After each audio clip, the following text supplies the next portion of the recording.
We've got Joel Noble with us. Joel Noble. Did I say Joe? Joel Noble. And he is Director of Public Policy for Samaritan Ministries. Joel's been with us a couple times, and we appreciate the work that he is doing. Well, I can say this on our behalf, on the behalf of all the Samaritan Ministries members, which has grown significantly even since the last time Joel was with us. It continues to see great growth. And I was talking to somebody, Joel, welcome. Thank you for being with us. Thanks for having me. I was talking to somebody earlier, it was a couple months ago maybe. I was talking to somebody, and I was looking at some numbers, looking at 29 million roughly a month, maybe a little more, being shared at Samaritan. And I remember some years ago when we started and when I started to do my research on Samaritan Ministries, if I remember right, it was around 20 million, maybe below that even. And when I think, holy mackerel, almost 10 million a month more, I mean, that is amazing. So it is so good to see what God is doing. Obviously, with the awareness, more and more people coming along to get into God's plan for healthcare, it is a blessing. And that's increased dramatically, has it? It has, yeah. And it's been fun. This would be my 20th year at Samaritan. So I've seen a lot and seen a lot of growth internally, just with staff and just all the ways that God has blessed the ministry and the members. Yeah, it's been a great ride. Yeah, that's great. What about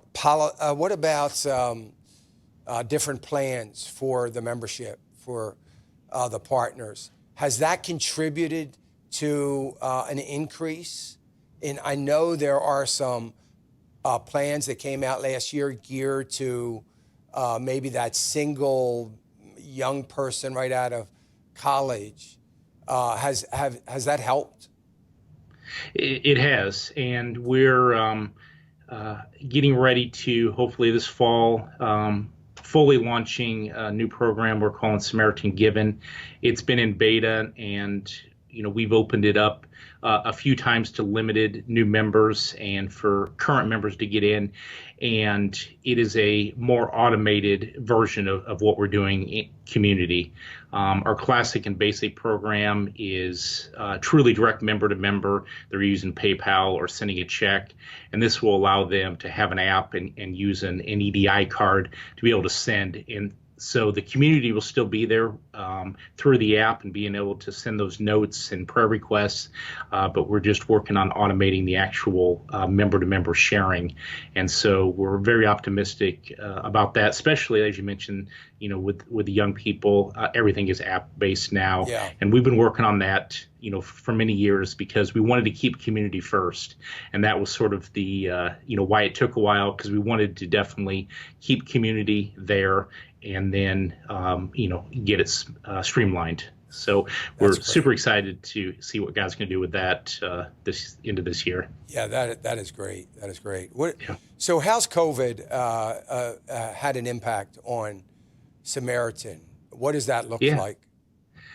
It's been interesting because, we're all, been sheltering for several months. There's been this separation and really doing life at a distance. And what we kind of realized was, in a way, we've been doing this for 25, 26 years. We always try to symbolize healthcare sharing and what we do when we explain it by, imagine if your local church passed around, the basket or the plate to help you with a medical need. We're just doing that nationwide. And what we came to notice was that our members, even though they're sheltering in place, they're still helping each other nationwide. And so it was kind of interesting to see, like, we've been doing this for 25 years. We've been taking care of each other in the church and in the body of Christ remotely since the beginning. Anytime I've had a need, I don't know who that person is. They send me a nice note. They've even sent me presents. But in a real sense, I have never met that person. And each month when I'm sending my check, I give them a note, and they know they're praying for them. But most likely this side of heaven, I'm not going to meet that person. Sure. And so we've been doing life remotely and caring for each other remotely, for 25 years. And so it almost was sort of natural, to step right into this. Yeah. And it's been wonderful to see the members, step up. It's a, economic hard time for some of them, Yeah. and the members still being there caring for each other has been tremendous. Yeah, I was going to ask you about the economic impact on Yeah. the members. And I would imagine there have been a lot of members that have been furloughed or, temporarily had their salary cut dramatically as they try to keep them on the payroll, but, Yeah. had to reduce some things. Have you seen much of that hardship, or has it been pretty smooth? We have seen an uptick in that, and fortunately, we've always tried to have a standard of, financial hardship not being, a reason for someone to have to leave. We have members that are very generous, and for many, many years, we've had what we call our sponsorship program, where the members that, willing to help someone else bear a little bit of their share will help them along with that and contribute to the share that they're sending, and sort of sponsor them during this hard time. And even before COVID, we had folks that go through a hard time. Sure. And it happens even with localized natural disasters, with hurricanes and tornadoes, where the members step up and help each other during a short period of time. And we've seen that during this also. Well, it sure is a great family Yeah. of believers to be a part of. I know we've appreciated it so much, and it's been such a joy to deal with that. And frankly, for me, the peace of mind that if my wife were to get sick, if I were to get sick, my grandkids, because some of my grandkids are on it through one of my daughters, and Yeah. just to know they can go wherever they want to go, anywhere in the world, Yeah. to Yeah. get health care that is the best for a particular thing. And there's a certain peace of mind that people don't realize, I think, until after they get off traditional kinds of insurance and get on sharing. They don't realize the peace of mind that, hey, I don't have an insurance company or the government dictating to me where I have to go. And I think that's been an incredible blessing. And Yeah.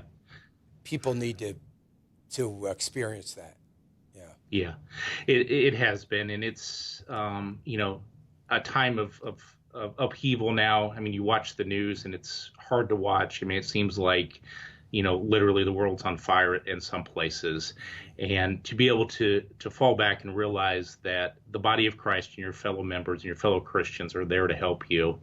I think it was just 3 years ago today, I was visiting the Ark Encounter there in Kentucky, and woke up at 3 a.m. with one of my kids with a really bad ear infection, and out of town. What are we going to do?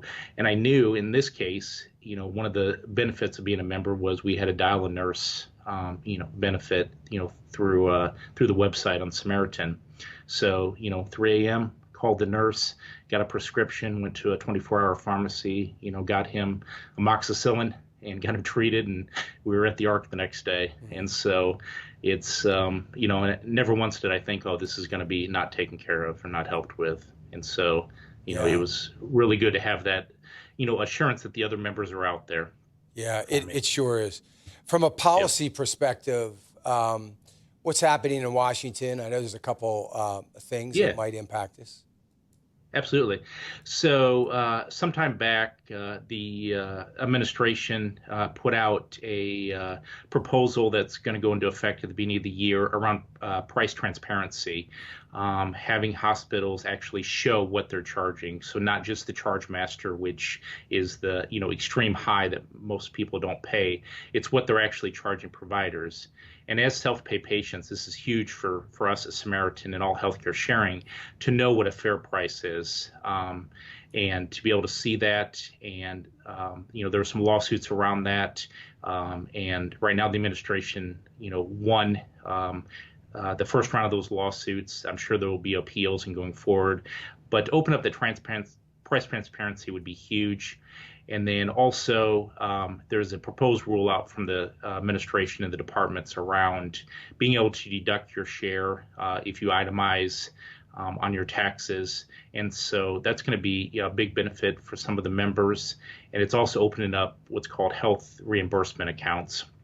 And there's still ways to go on that. We'd like to get them opened up a little bit more. But for some folks and some employers that would like to take advantage of that, gives them a little bit more options to try to pair that with healthcare sharing if they can, do that for their employees. So both of those are good, and it's, definitely, great to be looked out for in these rules.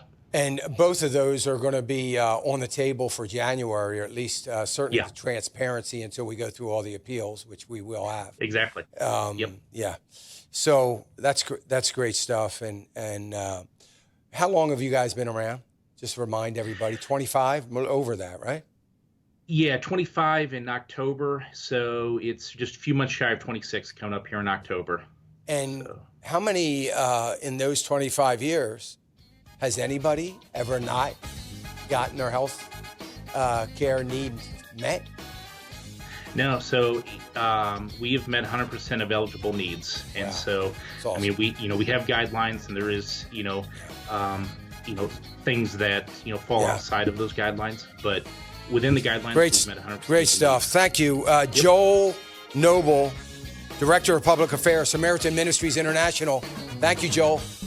Hey, remember to click the subscribe button right here on the screen. And don't forget to hit the notification bell so you'll be notified when new content is added. And more importantly than anything, you don't want to miss all 3 live hours of Financial Issues every day from 9 to noon. And you can watch it on FISM.tv. That's FISM.tv.